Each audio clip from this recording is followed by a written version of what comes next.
Today I'm going to show you another way which I really don't recommend most of the time, but it is another way to get freelance jobs, which is sign up for different design competitions. Okay, so these are the 4 websites I'm going to show you. One of them is this Design Hill, another one is designcontest.com, third one is this crowdspring.com, designcrowd.com, and we have 99designs.com, this one. Okay, so this is the top one from my point. I have won like 7-8 I think competitions on this website, and the price is really high. If you win a single web page design, you can win up to like $700 or sometimes $800 or $1,000 for a single page, but your winning ratio is very slow. You cannot win.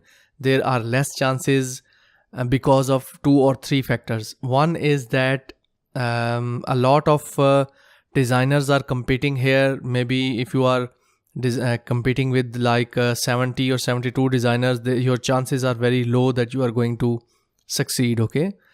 The second thing is that if you are really awesome and you want to waste your time designing for these websites, or you want some competitions or award winning title in your profile. Okay, so if you want to add in your profile that I've won 10 competitions from 99designs.com, or web design competitions or mobile app design competitions, you can go ahead.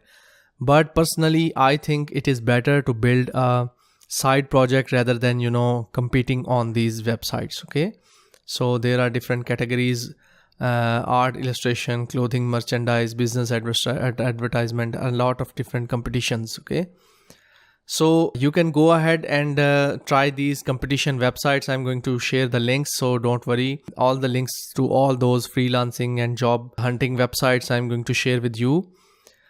Okay, so this is all about these websites. Don't waste too much time. Build a side project if you have, but if you are really for fun and you have a lot of time, you can go ahead and try out these websites. Okay, so this is all about these competition websites and getting jobs on these competition websites. Let's move on to the next lesson.